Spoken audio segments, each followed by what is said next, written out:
silahkan diperiksa status pic di medsos masing-masing, potretnya yang kapan ya. Kalau usia sudah segini pasang potret yang 10 tahun yang lalu, kita mencari kedudukan, ingin kelihatan awet muda. Diarsir dulu enggak, pakai aplikasi. Kalau ingin mulus sudah kebohongan publik. Sederhana memang ya, tapi sudah jelas. Kita lebih suka dinilai orang daripada dinilai Allah. Kalau ada mobil bagus dipotret, apa niatnya? Kenapa nyender di mobil orang? Padahal yang punyanya ada di dalam. Kalau yang kecil-kecil saja kita sudah bohong, tidak jujur, terus apa yang kita miliki? Ingat ilmu botol kemarin terakhir, satu botol minuman harganya 5.000, ganti isinya dengan jus jadi 10.000, ganti dengan madu jadi 100.000. Isi yang membuat harga tuh, bukan casing. Sekarang ganti dengan comberan, tidak ada harganya. Mau kedudukan setinggi apapun di negeri ini, kalau isinya tidak baik, maka tiang. Begitulah, saya tidak boleh ada tiang yang terluka. Sudahlah, tidak boleh ngomongin orang. Apa kabar Pak Anies? Alhamdulillah. Sehat? Alhamdulillah, terima kasih banyak kemarin Mas Andi kesini. Alhamdulillah. Dan terima kasih undangannya. Alhamdulillah. Jadi Pak Anies usia berapa sekarang? Di bawah 50 tahun gitu.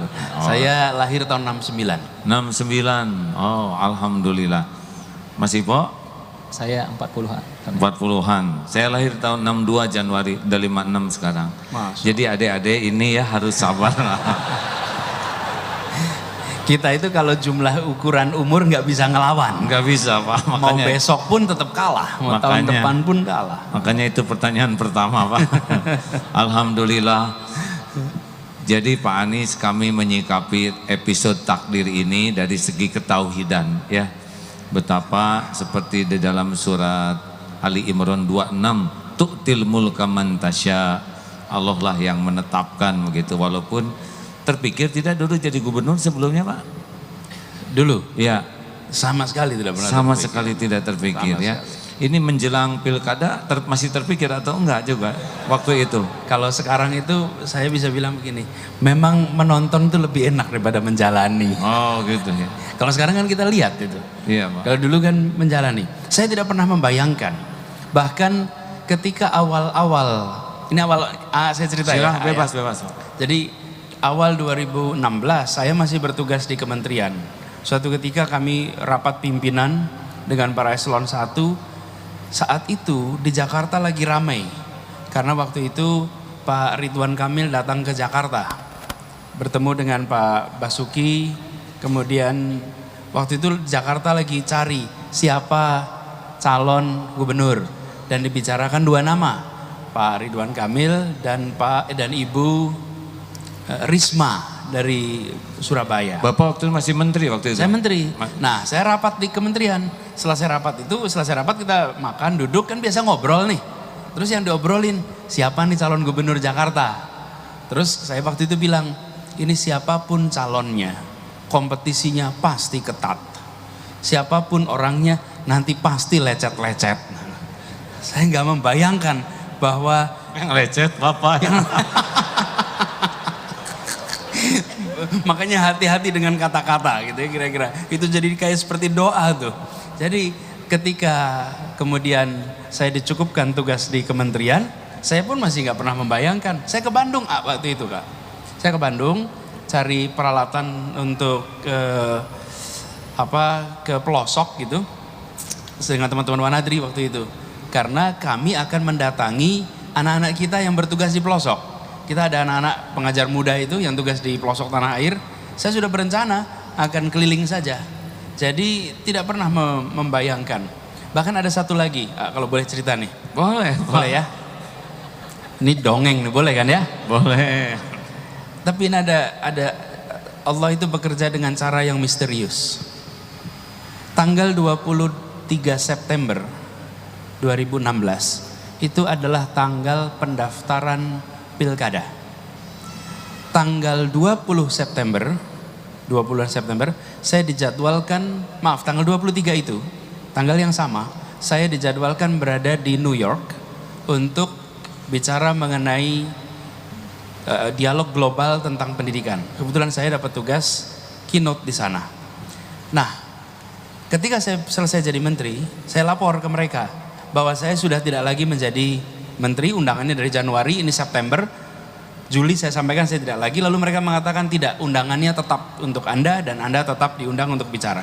Jadi saya dan istri mengurus visa, mengurus paspor, siap untuk berangkat ke Amerika. Karena buat kami mumpung nganggur nih, kan nganggur, udah selesai pekerjaan, kesempatan untuk datang ke kampus dulu kami kuliah. Itu 23 September. Sesudah Idul Adha, kira-kira sekitar tanggal 15-an, saya sakit, kena nyamuk demam berdarah. Dan karena nyamuk demam berdarah, saya dirawat di rumah sakit dan dokternya mengatakan kalau bisa demam berdarah begini, dengue dianjurkan tidak bepergian jauh. Kalau tidak kena nyamuk, saya berada di Jakarta. Tapi kena nyamuk saya jadi. Kalau tidak kena nyamuk, Bapak di New York. Di New York. Ya. Kalau karena kena nyamuk, saya di Jakarta. Konsentrasinya Masya Allah ini.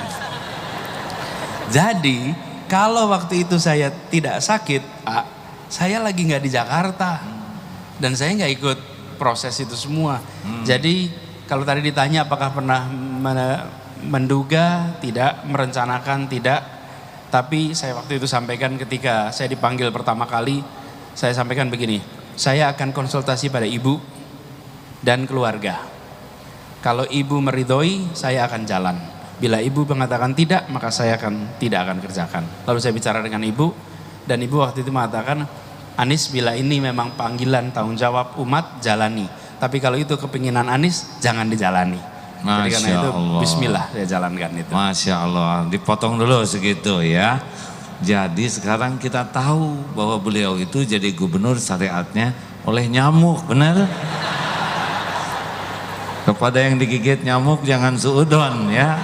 Siapa tahu ini persis seperti yang nyari jodoh. Pak Anies, ada yang doa, ya Allah saya ingin punya jodoh. Lalu keluar rumah langsung ada yang melirik kepada dia. Tanpa rasa malu mendekat dan menggigit betisnya. Ya Allah, kenapa saya minta jodoh yang datang anjing betina? Akhirnya dibawa ke dokter. Kata dokter disuruh ke rumah sakit. Barulah akhirnya ketahuan takdir. Ternyata gara-gara gigitan anjing itulah dia bertemu dengan calon istrinya, yaitu sesama pasien, hadirin. Nah, jadi jangan suudzon kepada takdir yang berkelak-kelok itu gitu ya. Begitu ya Pak Anies ya. Ini penting hadirin, seperti ini kita kan tidak dalam bahasan politik, ini kajian tauhid. Itu nyamuk ciptaan Allah. Yusabbihu lahu ma fis samawati wa ma fil ard. Nyamuk itu bertasbih dan nyamuk tidak menggigit kecuali yang ditetapkan Allah harus digigit nyamuk. Dan orang tidak akan pernah keluar dari apa yang Allah gariskan. Oleh karena itulah baca hikmah ini akan membuat jauh lebih indah perjalanan hidup dibanding hanya membaca keinginan. Sepakat begitu Pak? Nah, selanjutnya kenapa minta doa orang tua Pak? Ibu, doa ibu. Kenapa enggak doa bapak gitu? Saya Kalau itu teknis saja. Abah Allah yarham sudah wafat. Oh, Masya Allah. Kalau Abah masih ayah, saya panggilnya Abah. Jadi Abah, kalau Abah masih ada, pasti saya akan tanya pada ibu dan ayah. Dan itu adalah sesuatu yang saya kerjakan dalam semua urusan. Saya percaya sekali ibu adalah pembuka jalan kita. Doa ibu itu memudahkan semua urusan. Dan menurut saya kunci yang sering terlewatkan dari apa yang kita jalani selama ini adalah bagaimana kita menempatkan ibu kita. Rasulullah menyebut 3 kali ketika ditanya. Dan menurut saya kita semua, saya selalu dalam hal-hal yang mendasar itu akan selalu konsultasi bicara dengan ibu. Masya Allah. Ini ilmu tambahan bagi kita untuk mengevaluasi bagaimana karunia Allah yang sangat besar yang ada tuh ya, untuk betul-betul kita sempurnakan lah. Mungkin banyak hal yang harusnya menjadi celaka tidak jadi, berkah dari ibu mendoakan keselamatan. Jangan-jangan Pak, ini Pak yang ditangkap-tangkap KPK juga doa ibu. Iya Pak, saya suka mikir gitu. Iya, kan ibunya mendoakan punya anak soleh. Sedangkan waktu jadi pejabat, dia susah solehnya. Maka ditangkap KPK, makanya seharusnya para ibu yang anaknya ditangkap itu bersyukur. Tuh kan nggak jelas gini, ini ilmu tauhid hadirin. Selanjutnya. Tapi pernah ini ngobrol soal korupsi. Ya. Saya beberapa waktu yang lalu, udah lama ini kira-kira 2013 mungkin. Waktu itu 2013 ada peringatan Hari Ibu. Kita kan biasanya kalau peringatan Hari Ibu ngucapin selamat pada ibu. Saya waktu itu menganjurkan agar ibu-ibu mengirimkan pesan bagi anaknya. Jadi bukan ibu kita mengucapkan selamat pada ibu, tapi bilang begini. Ibu-ibu bilang, ini hari ibu nih. Kalian ingat, ibumu yang melahirkanmu, ibumu yang mengandungmu, dan katakan, rahim ibumu bukan tempat bibit calon koruptor. Rahim ibumu bukan tempat lewatnya koruptor, dan ibumu tidak melahirkan calon koruptor. Karena itu nak, jangan kau korupsi. Wah, karena itu memalukan ibumu. Masya Allah. Jadi di hari ibu ingatkan orang bahwa ketika tadi bilang ada orang diproses begini, kita itu kan sebenarnya yang paling berat merasakan tuh ibunya kalau ibunya masih ada. Dan ibunya akan bilang, rahim ibuku tempat dia dulu tumbuh besar. Dan saya selalu garis bawahi, kalau ibu yang mengatakan, nak jangan kau korupsi, insya Allah semua pejabatnya akan getar. Kalau yang mengingatkan itu kita-kita ini lain, tapi kalau ibunya yang bilang, karena itu saya bilang tulis saja ibu. Kalau ibu bisa SMS, tulis SMS. Kalau enggak, tulis surat. Bilang, nak jangan kau korupsi, karena rahim ibumu bukan tempat lewatnya calon koruptor. Itu. Masya Allah, Masya Allah. Wah, ini sangat mencerahkan. Harusnya Bapak tetap Menteri Pendidikan campur gubernur. Tapi ini perkataan hikmah yang besar hadirin. Karena pasti seorang ibu malu luar biasa ketika anaknya mendapatkan aib, benar, yang mungkin dirasakannya beda dengan kita. Ibu-ibu, ini inspirasi besar bagi para ibu untuk mengingatkan, nak, rahim ini bukan untuk melahirkan orang yang jahat, bukan untuk melahirkan orang yang merugikan orang lain. Terus saja ingatkan Bu, karena anak tidak akan pernah lupa bahwa dia dilahirkan oleh ibunya. Masya Allah.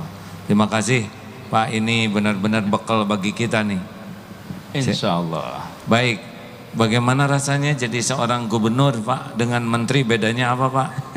Kan menteri dengan gubernur secara duniawi mah ya, lebih rendah. Jadi duniawi mah ya. Gini, ini kalau gubernur itu, gubernur Jakarta ya, gubernur Jakarta itu kalau menteri pendidikan atau menteri siapapun yang diurus se-Indonesia, tapi satu bidang, tapi se-Indonesia. Jadi kalau ditanya bidang pendidikan dari Aceh sampai Papua itu urusannya. Kalau gubernur yang diurus satu wilayah tapi semua bidang, semua bidang, dari mulai gorong-gorong, tadi pagi kita bersih-bersih gorong-gorong, sampai urusan yang sangat-sangat elit sekali semuanya.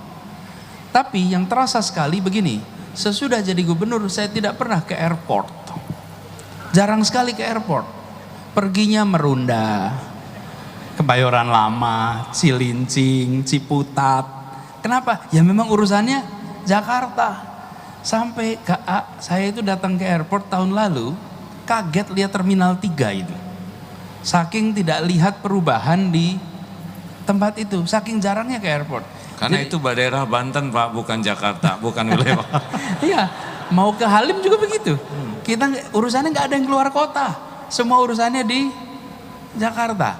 Tapi yang menariknya, yang saya merasa bersyukur di Jakarta dengan tugas sebagai gubernur lebih banyak berinteraksi dengan warga, lebih banyak ketemu dengan masyarakat. Kalau di kementerian itu berada di tataran pembuat kebijakan. Soal kurikulum, soal jadwal sekolah, soal kebijakan-kebijakan semuanya.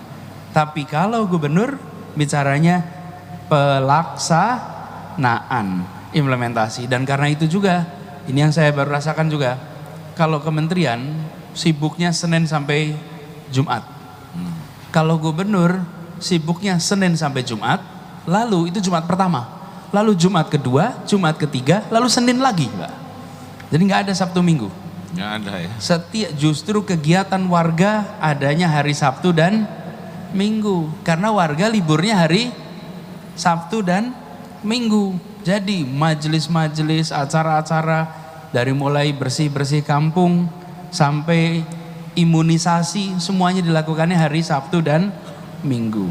Jadi dari sisi kesibukan beda, tapi satu hal yang saya rasakan sama, bahwa dua-duanya itu memberikan kesempatan untuk kita membuat makna pada lingkungannya. Dan mudah-mudahan kita bisa mendekati sebaik-baiknya manusia adalah yang memberikan makna yang faedah yang besar untuk lingkungannya. Mudah-mudahan. Masya Allah, khairun nas anfa'uhum linnas. Baik Pak, menjadi seorang pemimpin tidak akan pernah memuaskan setiap orang. Pasti ada yang kurang puas, ada yang tidak puas. Sesempurna apapun yang dilakukan, pasti ada yang tetap komplain. Nabi Muhammad saja yang sempurna, tetap ada yang tidak suka. Apalagi kita-kita yang banyak kekurangannya. Bagaimana Bapak menyikapi? Perasaan saya jadi kayak pembawa acara ya. Saya lagi ngomong dan lagi mikir loh. Hari ini saya statusnya berbeda. Jadi mata AA ini. Bukan mata Najwa, mata AA. Pak Ipo sambil belajar ya. Siapa tahu suatu saat jadi mata-mata ya. Nah, seperti menutup Alexis ya. Saya ingat demo itu demi demo sudah dari dulu. Bahkan ada yang demo pingsan karena terlalu keras berteriak, dia kekurangan oksigen. Alexis tetap menang, dia yang teler ya. Nah, katanya saya belajar dengan satu tanda tangan saja. Nah, ini pasti tidak mudah tanda tangan begini. Saya tidak masuk ke wilayah teknisnya ya Pak ya. Tetapi wilayah ketauhidan, karena ini majelis tauhid. Bagaimana Bapak menyikapi pro kontra atau sesuatu yang memang tekanannya besar? Silakan Pak. Ya. Dan sebetulnya jawabannya tadi Agim sudah sampaikan. Saya Agim kalau banyak fitnah, ada kritik, ada serangan, ada kata-kata yang kasar, macam-macam lah. Saya selalu menjawab dengan mengutip persis seperti Agim sampaikan. Lah kok Anies, siapa sih dia? Rasulullah saja yang uswatun hasanah, yang sempurna itu mandi fitnah. Bayangkan kita. Jadi tidak usah kaget kalau ada orang yang masuk mau di atas panggung begini nih. Atas panggung itu artinya jadi perhatian, ambil keputusan. Itu sesuatu yang menjadi pengambil keputusan, pengambil kebijakan, itu sudah sorotan. Kalau mau masuk ke wilayah publik, maka jangan berkeluh kesah soal dimarahin, soal dikritik, jangan. Karena itu sepertinya bagian dari sunatullahnya nih. Yang namanya pemimpin itu adalah alamat kotak posnya kritik. Kotak posnya kritik itu di mana? Pemimpin. Itu kotak posnya. Terima semuanya. Nah, jadi saya dari awal sudah sering mengatakan pada diri sendiri begitu. Lalu bagaimana dengan masyarakat? Saya menemukan beda sekali. Masyarakat sehari-hari dengan masyarakat medsos. Di medsos ini tidak ada interaksi, Jadi, tapi kalau di warga, dan studinya menunjukkan bahwa interaksi di warga itu jauh lebih kuat maknanya daripada interaksi perdebatan di medsos. Karena itu saya katakan saya tidak terlalu khawatir atas apa yang ditulis di medsos hari ini. Saya lebih khawatir atas apa yang ditulis para sejarawan nanti dan pertanggungjawaban kita nanti di hari kelak. Itu yang lebih dikhawatirkan. Karena kalau keramaian di medsos nggak akan pernah selesai. Lalu kalau mau ambil keputusan, tadi bilang soal Alexis. Alexis simpel aja, waktu itu kita sudah dari awal mengatakan bahwa kami akan tutup tempat-tempat yang melakukan pelanggaran perda, terutama terkait dengan prostitusi. Tegas saja. Nah, lagi-lagi ini tangan-tangan Allah. Boleh cerita di belakangnya ini peristiwa itu? Boleh ya. Mau nggak dengerin? Ini jauh-jauh mau dengar Pak. Jadi saya bertugas mulai tanggal 16 Oktober. 16 Oktober bertugas.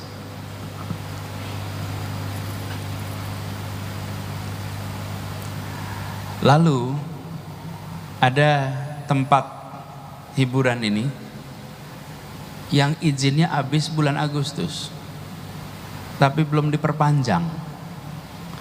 Baru masukin perpanjangannya tanggal 13 hari Jumat. Tanggal 16 saya mulai tugas. Begitu saya mulai tugas, saya panggil semuanya, saya katakan tidak ada perpanjangan tanpa izin dari gubernur. Semua urusan. Karena saya baru mau tugas, belum tahu apa saja. Tahu-tahu pada nyelonong gitu perpanjangan. Jadi saya katakan tidak boleh ada perpanjangan tanpa izin gubernur.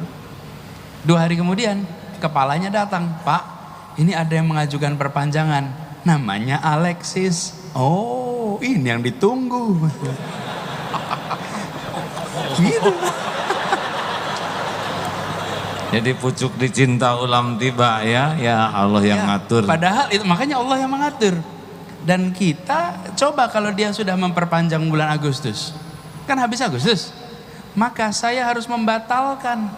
Kalau ini saya tidak pernah membatalkan, saya hanya mengatakan saya tidak perpanjang. Kalau tidak diperpanjang artinya tidak boleh beroperasi.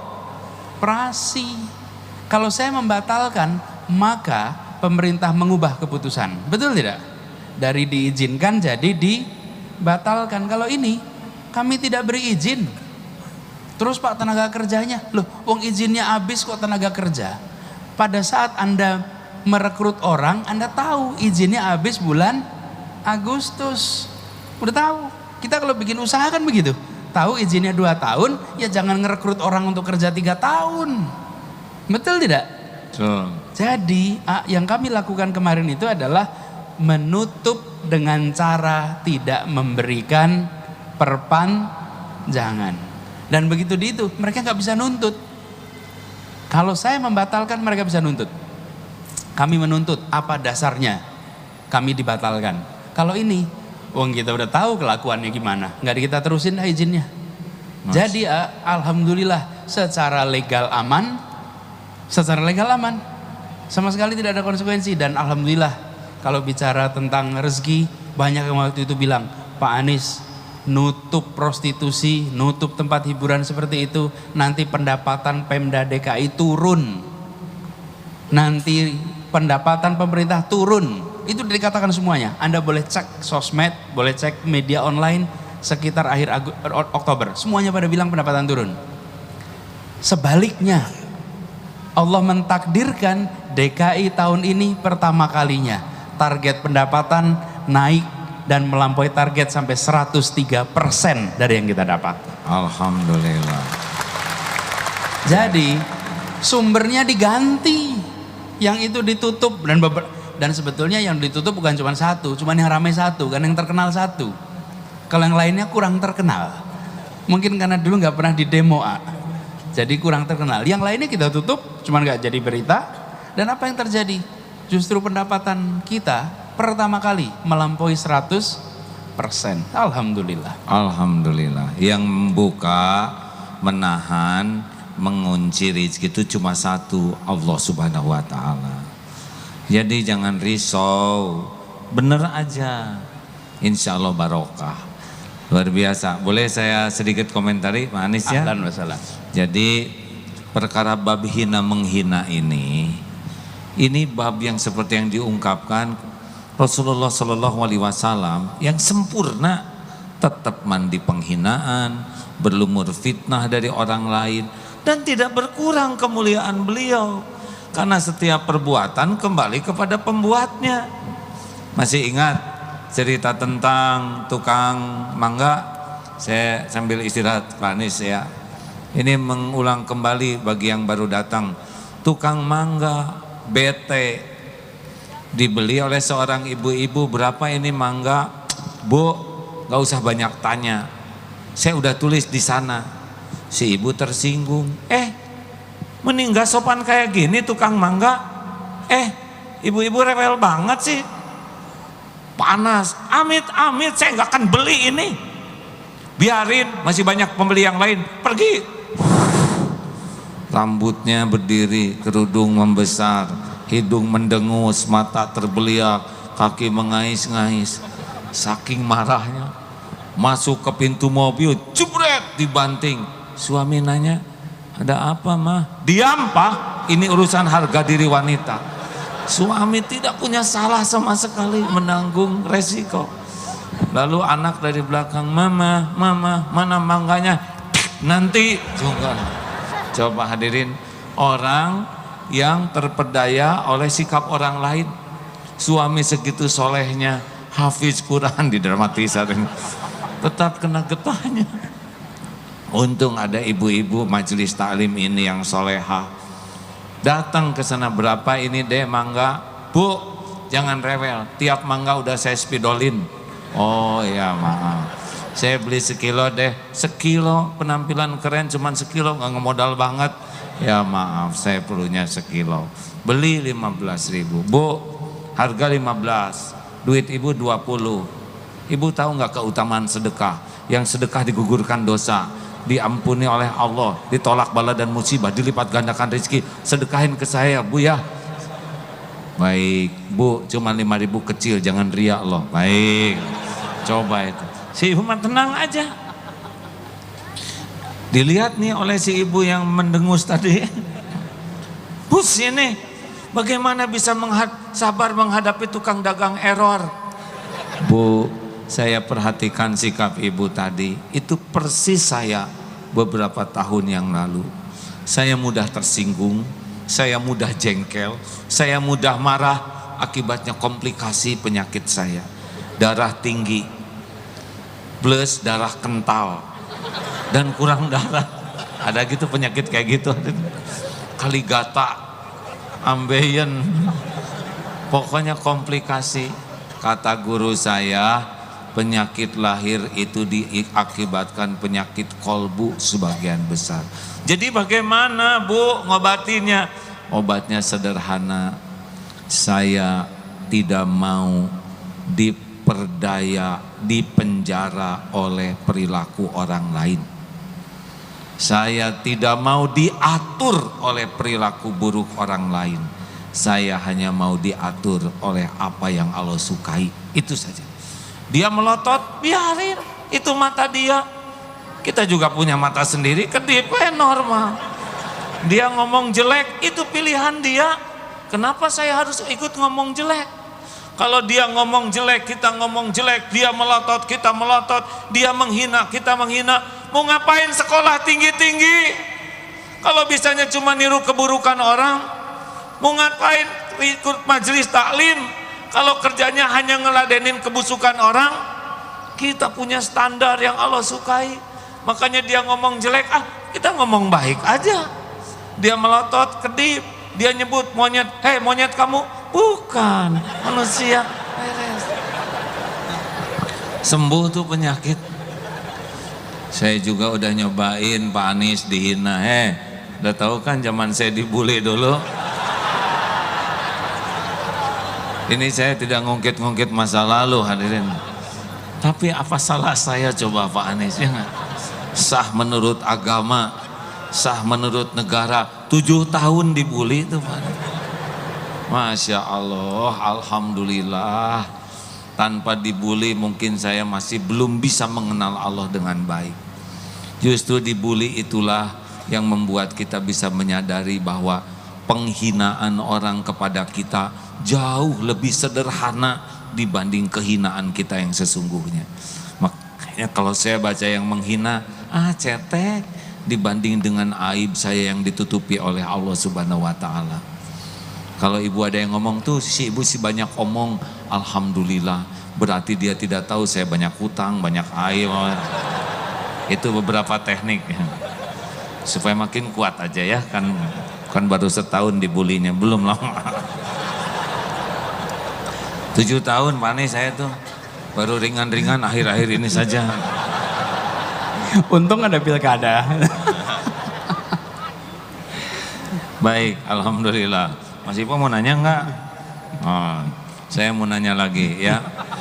Bagaimana efek kegiatan yang padat dengan keluarga? Kan pasti waktu untuk keluarga jadi berkurang. Ya. Bagaimana nih Pak? Betul sekali. Jadi ini Agim salah satu tantangan kita yang tinggal di Jakarta.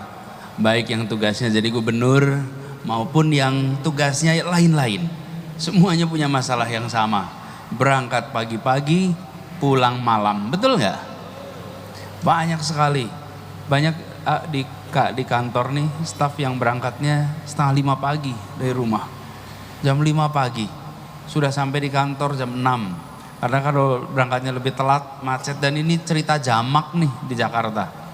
Nanti pulangnya malam, tidak ketemu anak. Nah, saya juga mengalami hal yang sama.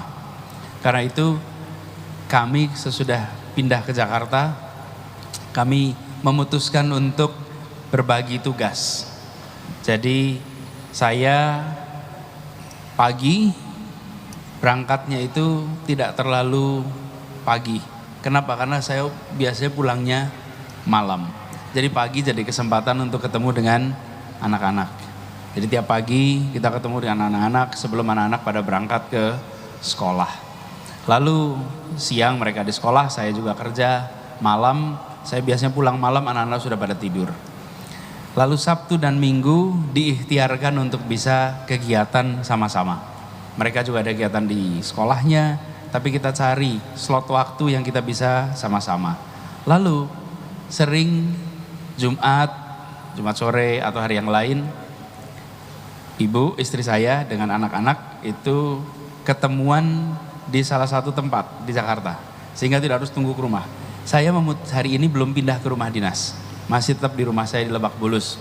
Karena anak-anak sekolahnya di sana. Dan kalau pindah itu saya dekat kantor tapi anak-anak jauh ke sekolah. Jadi bagi tugasnya begitu dari sisi waktu. Bisa nerima itu Pak keluarga dengan kesibukan Bapak sekarang? Alhamdulillah mereka, tapi ada satu lagi yang saya ingin sampaikan selain waktu adalah komunikasi. Jadi kapan saja mereka bisa telepon saya untuk urusan apa saja. Jadi kapan saja anak-anak tuh bisa, yang besar udah kuliah, yang kecil masih SD kelas 3. Yang SD kelas 3 belum punya telepon. Tapi kalau dia perlu sesuatu bisa telepon kapan saja, bisa bicara kapan saja. Jadi kedekatan itu dijaganya lewat itu. Tapi kuncinya menurut saya ada justru pada istri saya, bukan di saya. Ferry namanya. Kalau Ferry di depan anak-anak berkeluh kesah, maka anak-anak saya akan semua berkeluh kesah. Kalau Ferry di depan anak-anak mengatakan bahwa ini Anis kurang waktu di rumah, Anis banyak di sini, Bapak, misalnya nih, saya udah janjian, sering kejadian, udah janjian, nggak taunya acaranya nggak selesai on time. Jadi saya janjian sama anak-anak dan keluarga terlambat. Kalau saat itu ibunya anak-anak berkeluh kesah, maka anak-anak akan ikut berkeluh kesah.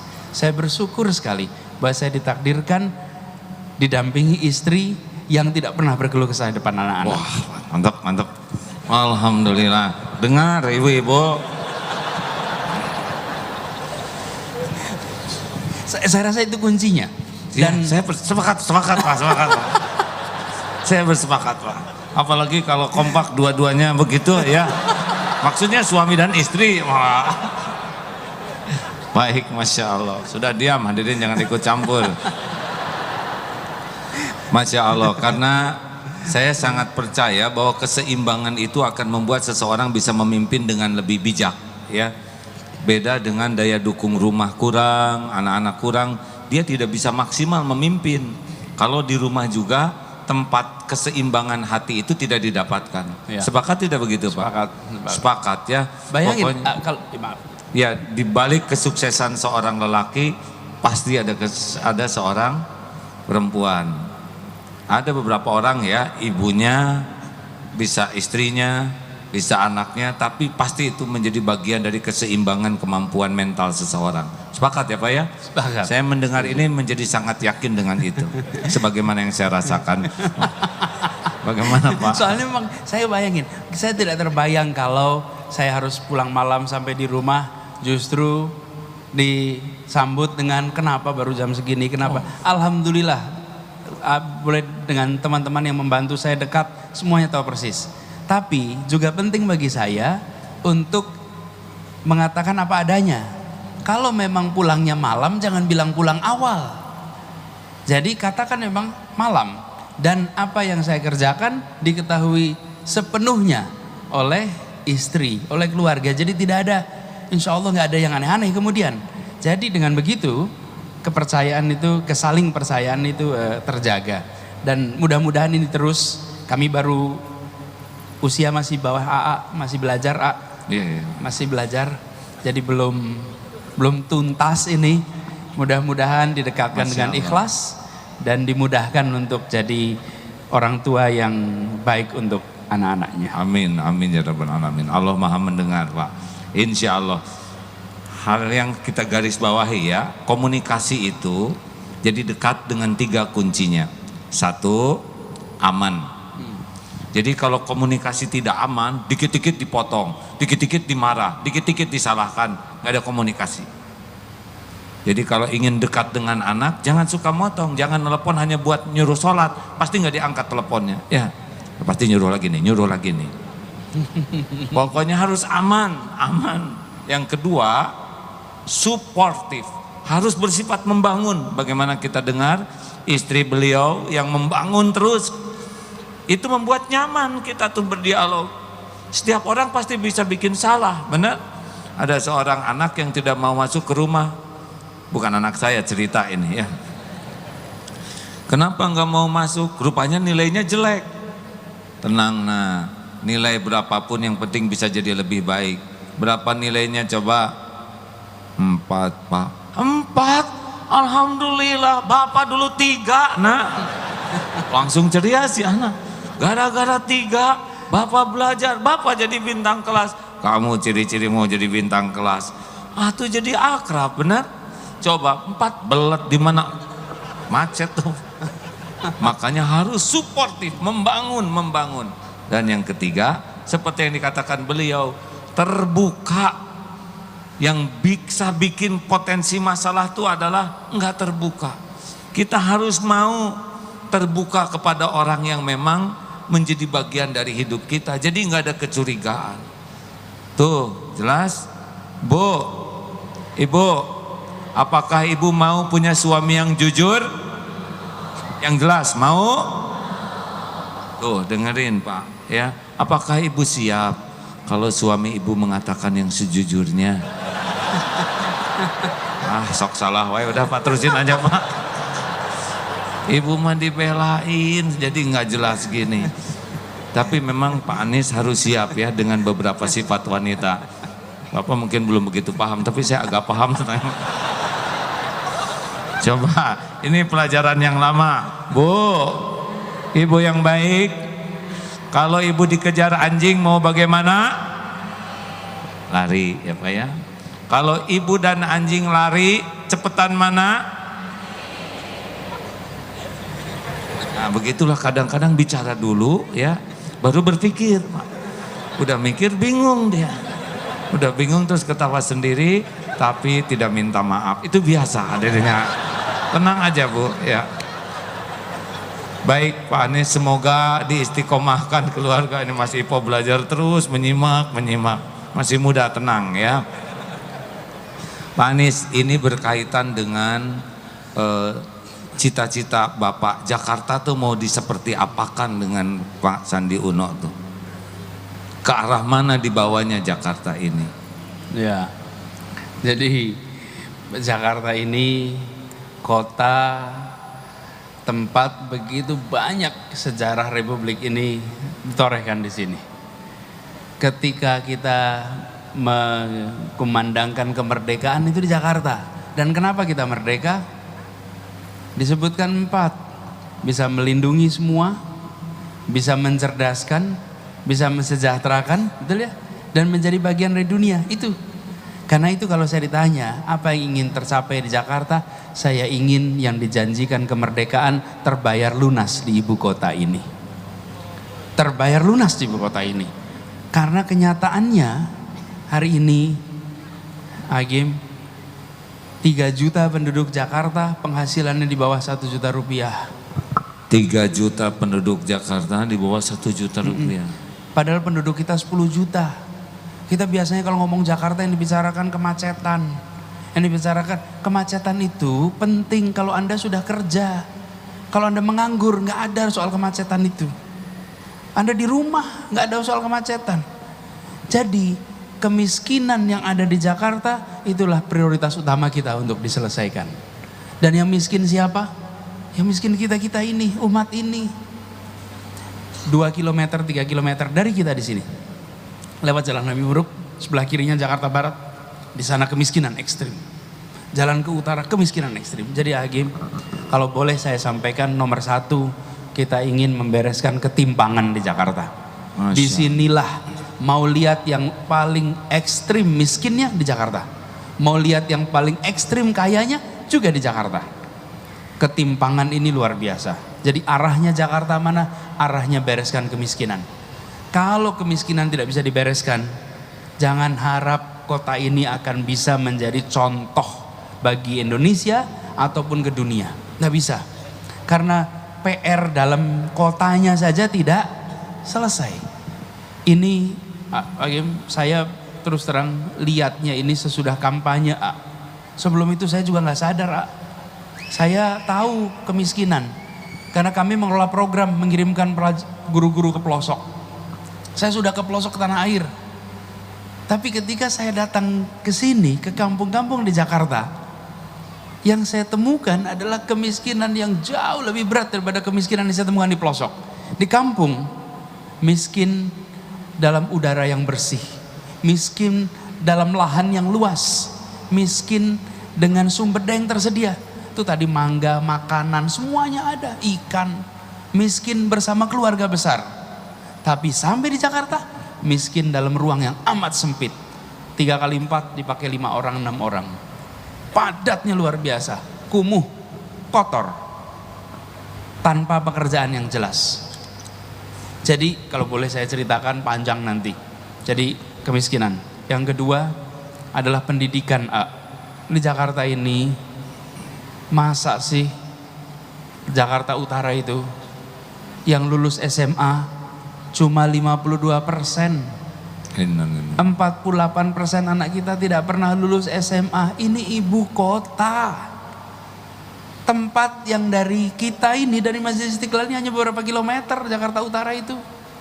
Separuh kalau nggak lulus SMA itu, daftar office boy aja nggak bisa.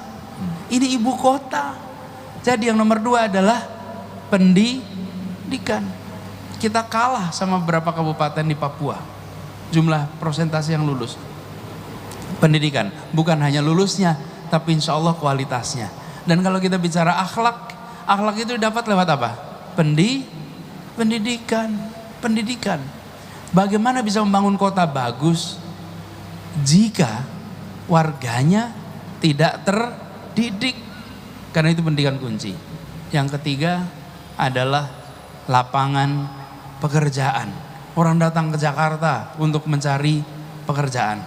Lapangan pekerjaan di sini harus dibuka, dikasih kesempatan. Jakarta harus setara. Kemarin kami buat keputusan bahwa Jalan Sudirman dan Tamrin harus terbuka untuk sepeda motor. Kita putuskan, ramai Kak dikritik. Kenapa kami mengizinkan sepeda motor? Ini bukan, sok simpati, mau cari hati. Bukan. Kami lihat data. Satu hari di Sudirman Tamrin ini, dari mulai ujung BI sampai ke Ratu Plaza, setiap hari ada 480.000 delivery ke jalan ini. Pesan makanan, nganter gadget, ngasih pesanan ini, jemput, 480.000 per hari. Siapa itu? Orang kecil semuanya. Orang kecil, nggak ada yang naik mobil, Pak. Itu dari mana datanya? Alhamdulillah kita punya perusahaan-perusahaan digital yang kemudian mereka dari data itu kita tahu. Nah, kalau kita tidak buka jalan ini, maka kesempatan untuk sejahtera di Jakarta akan hanya dimiliki oleh sebagian orang. Jadi kalau boleh dibilang 3 itu, Pak. Nomor 1, bereskan kemiskinan. Yang kedua adalah soal pendidikan. Yang ketiga, soal lapangan kerja. Baru habis itu adalah kita bicara tentang transportasi, banjir, sampah.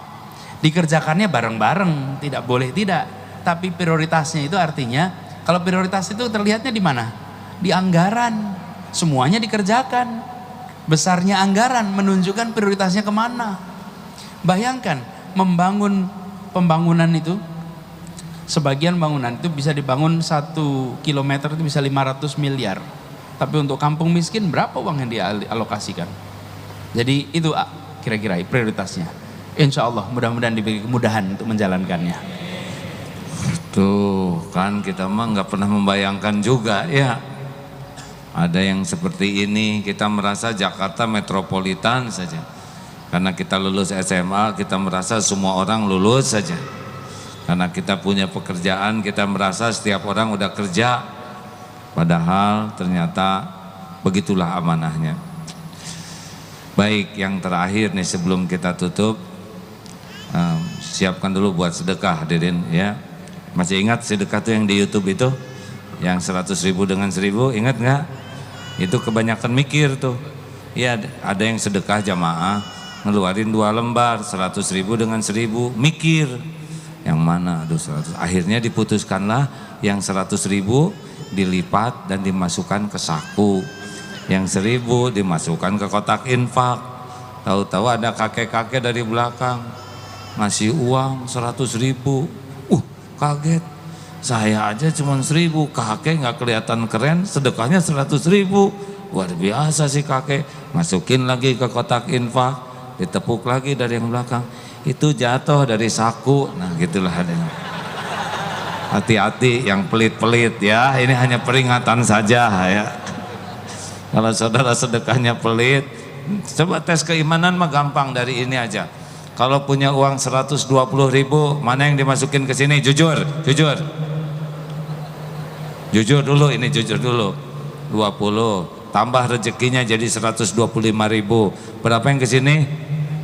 5.000. Jadi 127.000 berapa?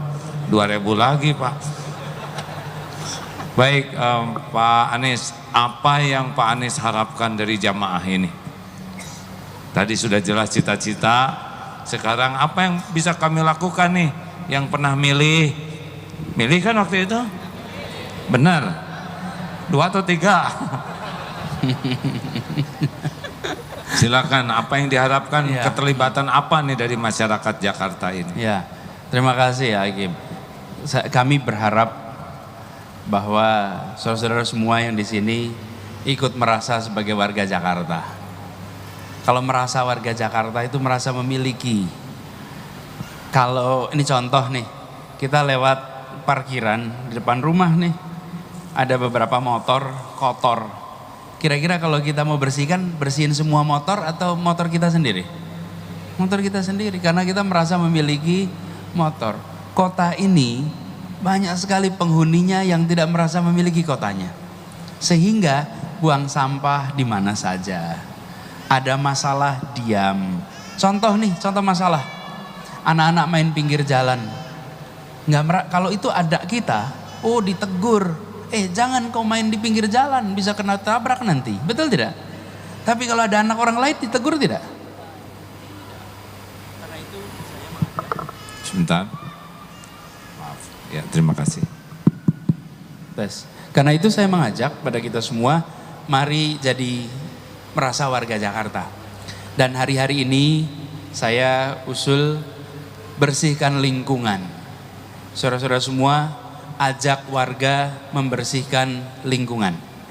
Membersihkan lingkungan itu bersihkan sampah. Jangan biarkan sampah ada di mana-mana. Saudara-saudara semua, Agim, Jakarta ini setiap hari terkumpul sampah. Mau tahu jumlahnya berapa? Sampah di kota Jakarta per hari 7.000 ton. 7.000 ton. 7.000 ton sampah per hari. Berapa truk itu Pak? Waduh, udah ribuan truk gitu. Setiap hari. Kenapa? Karena kita umumnya membuang sampah di mana saja, kapan saja. Jadi anjuran saya nomor 1 soal sampah. Tolong bantu bersihkan. Yang kedua, kalau ada kegiatan di kampung, ikutlah.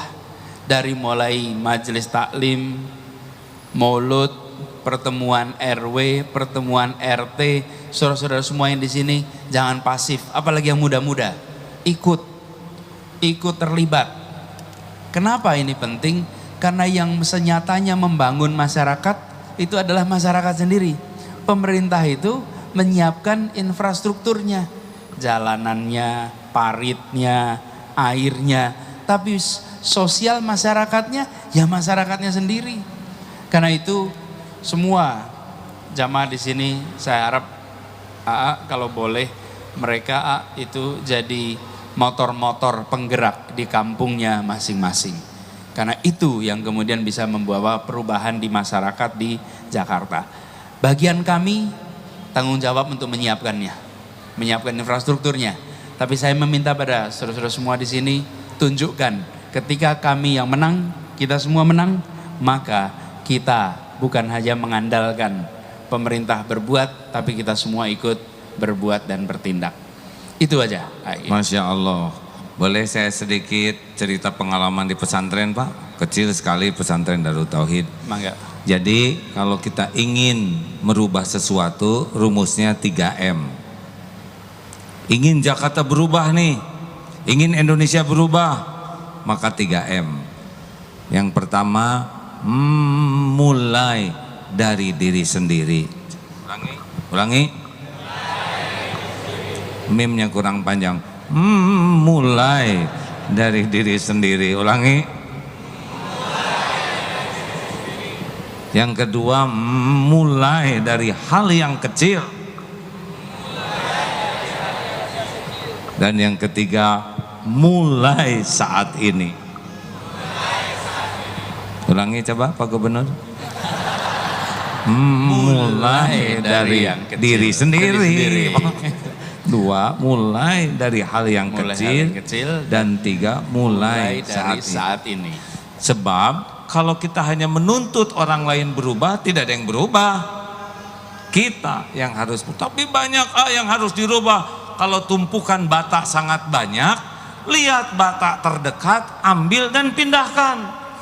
Karena hanya melihat tumpukan bata tidak ada yang pindah. Nah, kami mencoba begitu Pak di pesantren. Saya ingin sekali sendal di masjid itu rapi. Daripada saya nyuruh tiap santri masuk masjid rapiin sendalnya. Lama-lama takut kualat. Makanya sendal dirapiin kiai. Jadi ingin toilet bersih, tiap tungguin bawa sikat, gosek. Nanti yang masuk, disikat. Makanya kalau ingin merubah apapun, ubahlah diri kita sendiri. Beda rasanya kalau kita mengubah diri sendiri, asa ada nikmat tersendiri daripada hanya menuntut orang lain yang berubah. Dan jangan yang gede-gede, kalau nggak bisa yang kecil tapi dilakukan. Dan jangan nanti, karena nanti belum tentu ada. Untuk sampah kami juga ada rumus Pak, namanya TSP. Ulangi. Tahan dari buang sampah sembarangan. Ada sampah, tahan, nggak boleh dilempar. Yang kedua, simpan sampah pada tempatnya. Jangan dibuang, nggak masuk nanti dia, nambah kerjaan. Simpan. Kalau buang sampah kan begitu. Kalau simpan insya Allah tepat. Dan sampah tuh tidak boleh diperlakukan hina. Karena dia juga bisa manfaat kalau dikelola dengan baik. Simpan. P-nya pungut sampah adalah sedekah. Kira-kira nambah nggak sampah Pak? Enggak. Di pesantren kami bersih, rumusnya ini, tiap yang punya sampah tahan. Kalau nggak menemukan tempat sampah, saku. Nanti ketemu tempat sampah baru dimasukkan. Tiap lihat sampah, sedekah, ambil. Makin banyak sampah yang diambil, makin sedekah. Sampah tidak nambah, yang ada malah habis. Tamu berdatangan dari sana sini, dikasih rumus. Tamu silahkan datang, bawa kembali sampahnya ke tempat asal gitu. Jadi nggak nambah. Jadi tiap bis itu diharapkan punya keranjang sampah, dimasukkan, bawa lagi ke tanah air mereka. Bagaimana menurut Pak Gubernur? Keren itu. Iya, betul sekali. Itu yang harusnya dilakukan.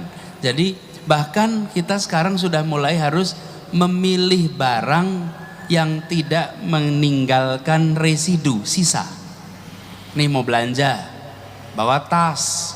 Jadi nggak perlu ambil plastik. Tas kresek tuh.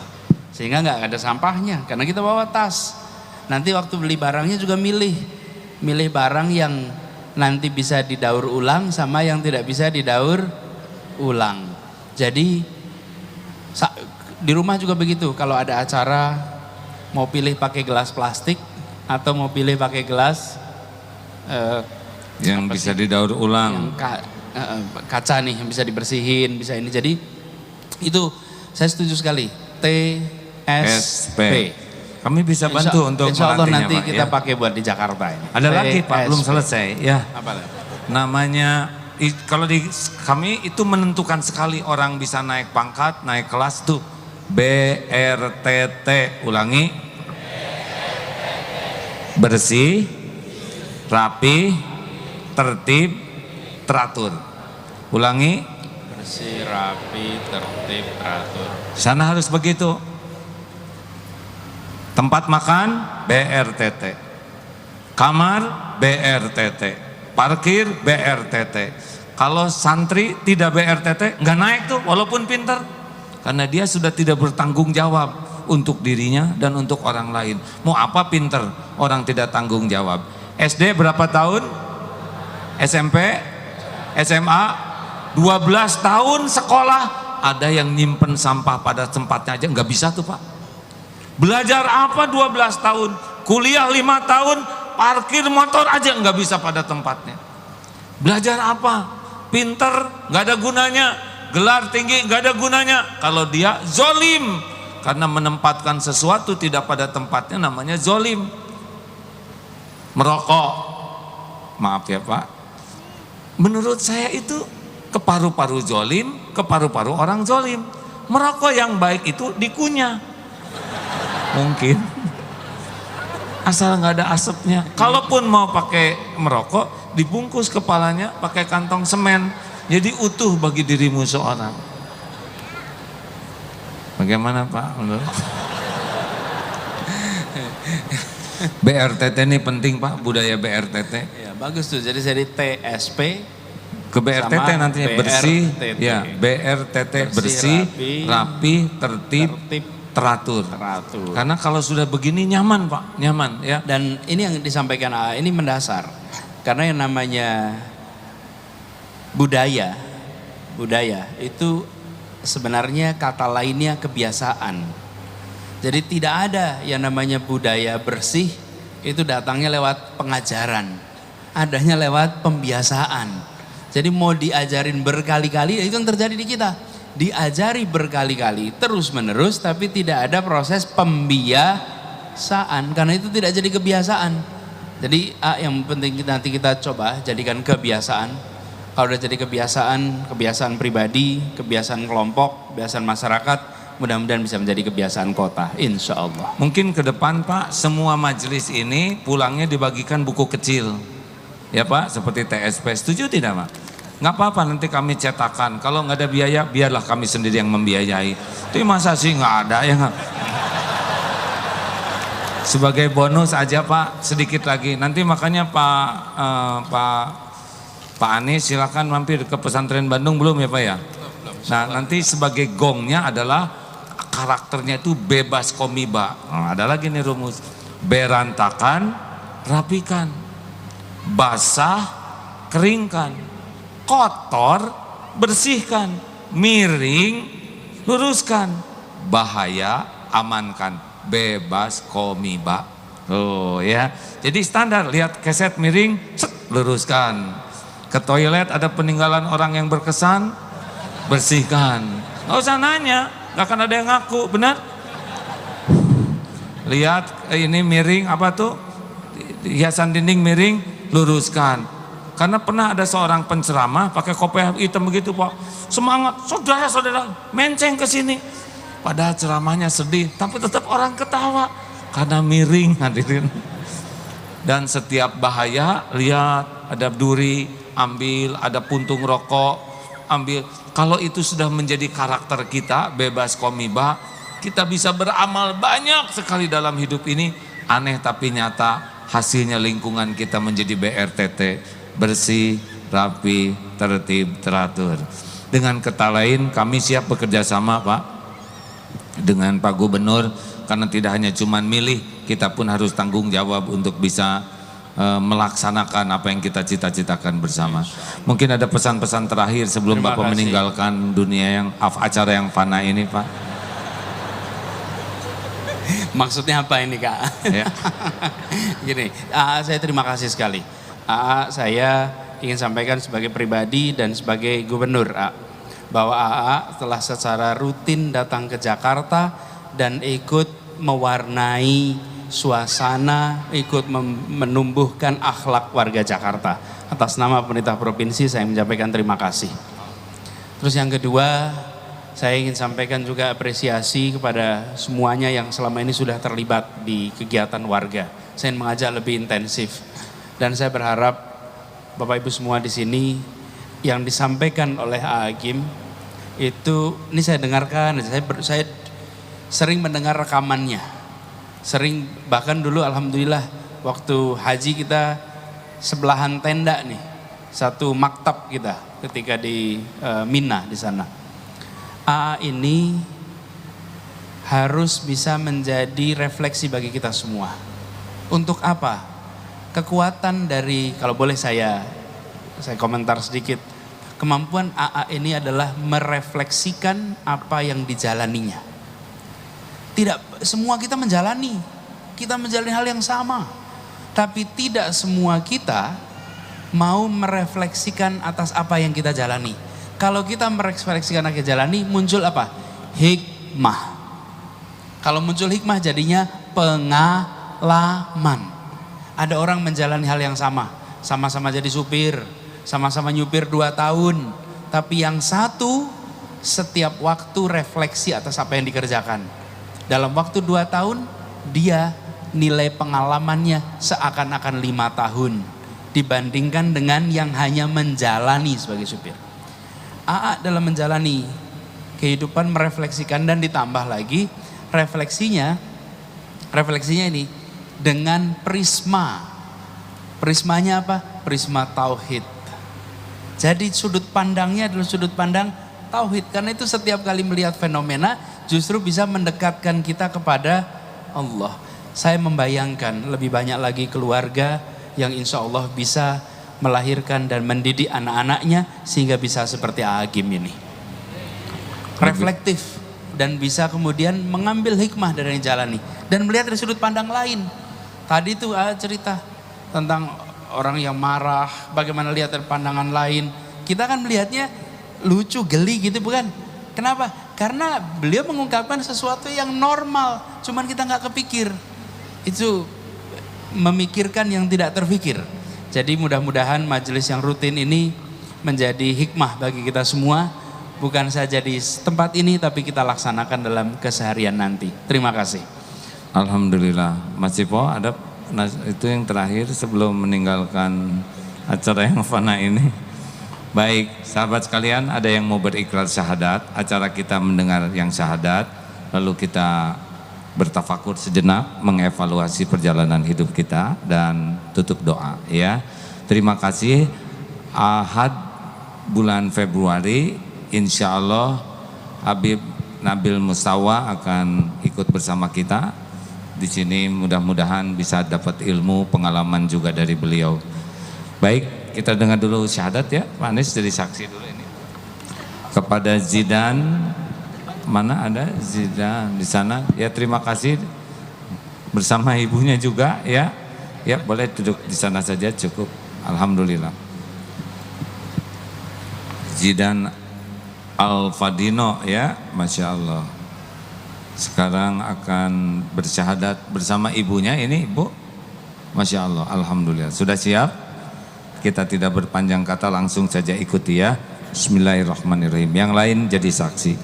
Asyhadu an la ilaha illallah. Asyhadu an la ilaha illallah. Wa asyhadu anna Wa asyhadu anna Muhammadar Rasulullah. Muhammadan Rasulullah. Saya bersaksi Saya bersaksi tiada ilah tiada ilah Tuhan yang berhak disembah yang berhak disembah selain Allah, selain Allah, dan saya bersaksi dan saya bersaksi Nabi Muhammad Nabi Muhammad adalah utusan Allah. Alhamdulillahirabbil alamin. Ya Allah, Rabbana la tuzigh qulubana ba'da idh hadaitana wa hab lana min ladunka rahmah innaka antal wahhab. Ya Allah, jadikan keluarga ini keluarga yang beriman teguh. Jadikan hamba-hambamu ini menjadi hamba yang istiqomah dalam Islam. Jangan cabut nikmat iman kami semua ini ya Allah. Wafatkan kami dalam Islam, muliakan hidup kami dengan Islam, dan jadikan kami menjadi benteng dan cahaya bagi sebanyak-banyaknya hamba-Mu. Taqabbal minna ya karim, innaka antas samiul alim, wa tub alaina innaka antat tawwabur rahim. Amin ya Allah ya rabbal alamin. Alhamdulillah. Terima kasih Ibu Bapak, sekarang sudah menjadi saudara seiman. Masya Allah. Baik hadirin, waktu kita tinggal 10 menit. Mari sejenak kita tundukkan hati kita. Al-Fatihah. A'udzu billahi minasyaitonir rajim. Bismillahirrahmanirrahim. Alhamdulillahi rabbil alamin. Ar-Rahmanir Rahim. Maliki yaumiddin. Iyyaka na'budu wa iyyaka nasta'in. Ihdinas siratal mustaqim. Siratal ladzina an'amta 'alaihim ghairil maghdubi 'alaihim waladdallin. Amin. Ada berita duka, innalillahi wa inna ilaihi raji'un. Ustadz Hilman Rosyad, salah seorang dari pembina Darut Tauhid, telah berpulang. Innalillahi wa inna ilaihi raji'un. Allahumma ighfir lahu warhamhu wa'afihi wa'fu anhu. Semoga Allah memuliakannya, mengampuni seluruh dosanya, melapangkan kuburnya, menerima semua amal solehnya, memuliakan keluarga dan keturunannya dunia wal akhirat. Allahumma salli wa sallim wa barik ala sayyidina Muhammad wa ala alihi wa ashabihi ajma'in. Alhamdulillahi rabbil alamin. Ya Allah, ya hayyu ya qayyum, birahmatika nastaghits. Ya arhamar rahimin, irhamna ya Allah. Ya Sami ya Bashir, ya Dzal Jalali wal Ikram. Duhai Allah yang maha menatap, berkahilah majlis ini. Ya Allah, ampuni sebusuk apapun hidup yang pernah kami jalani. Ampuni ya Allah sekelam apapun masa lalu kami, sehitam apapun kehidupan yang pernah kami lalui. Allahumma ighfir lana wali walidina warhamhum kama rabbauna shighara. Duhai Allah yang maha baik, ampuni semua kezaliman kami kepada orang tua. Ampuni segala sikap perilaku kami yang melukai hati ibu dan bapak kami. Berikan kesempatan kami bisa menjadi hamba-Mu yang berbakti. Ya Allah, ampuni dosa orang tua kami. Sayangi ya Allah, jadikan sisa usianya penuh berkah. Karuniakan akhir hayat husnul khotimah. lapangkan kuburnya ya Allah, ringankan hisab, jadikan ibu bapak kami ahli sorga. Ya Allah ya Hayyu ya Qayyum, ampuni dan sayangi para ulama, guru-guru kami yang menjadi jalan kami dapat mengenal-Mu, mengenal jalan-Mu. Berkahi ilmunya ya Allah, berkahi keluarga dan keturunannya.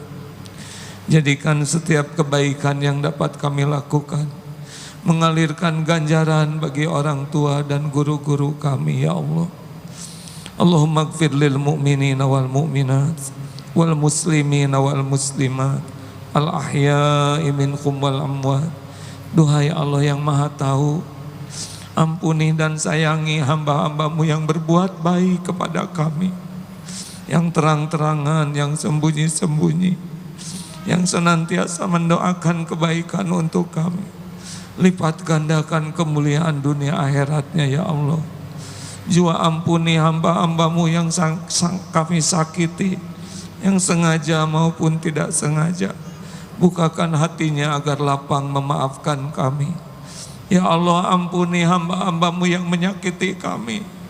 Beri hidayah dan taufik agar tidak menyakiti siapapun. Bukakan hati kami untuk ridho dan memaafkannya. Ya Allah, ampuni para pemimpin kami. Ya Allah, karuniakan kepada kami para pemimpin yang takut padamu, yang mencintai-Mu dan merindukan-Mu. Karuniakan kepada kami pemimpin yang dapat membimbing kami istiqomah di jalan-Mu. Kami berlindung kepadamu ya Allah, dari siapapun yang mengkhianati-Mu, dari siapapun yang menjauhkan kami semua dari-Mu. Allahumma a'izzal Islam wal muslimin, Allahumma ansur mujahidin fi kulli makan, fi kulli zaman. Ya Allah, jadikan bangsa ini bangsa yang Engkau berkahi. Engkau tahu setiap rahasia.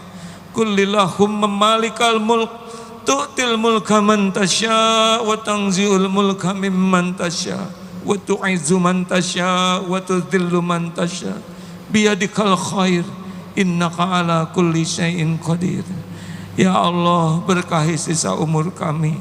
Allahumma inna nas'aluka salamatan fid din, wa afiatan fil jasad, wa barakatan fil rizq, wa ziyadatan fil ilm. Allahumma inna nas'aluka imanan kamilan, wa yaqinan sadiqan, wa qalban khashian. Allahumma inna nas'aluka taubatan nasuha, wa taubatan qoblal maut, wa rahmatan indal maut, wa maghfiratan ba'dal maut. Allahumma hawin alaina fi sakaratil maut, Allahumma hawin alaina fi sakaratil maut. Allahumma inna nas'aluka husnal khatimah, wa na'udzubika min su'il khatimah. Rabbana atina min ladunka rahmah, wa hayyi' lana min amrina rasyada. Rabbana hab lana min azwajina wa dhurriyyatina qurrata a'yun waj'alna lil muttaqina imama. Rabbana atina fid dunya hasanah wa fil akhirati hasanah wa qina adzabannar. Doa yang Maha Menatap, kabulkan doa-doa kami ini ya Allah.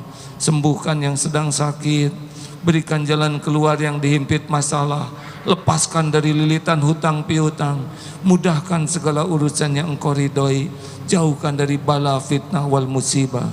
Subhana rabbika rabbil izzati amma yasifun, wassalamun alal mursalin, walhamdulillahi rabbil alamin. Alhamdulillah.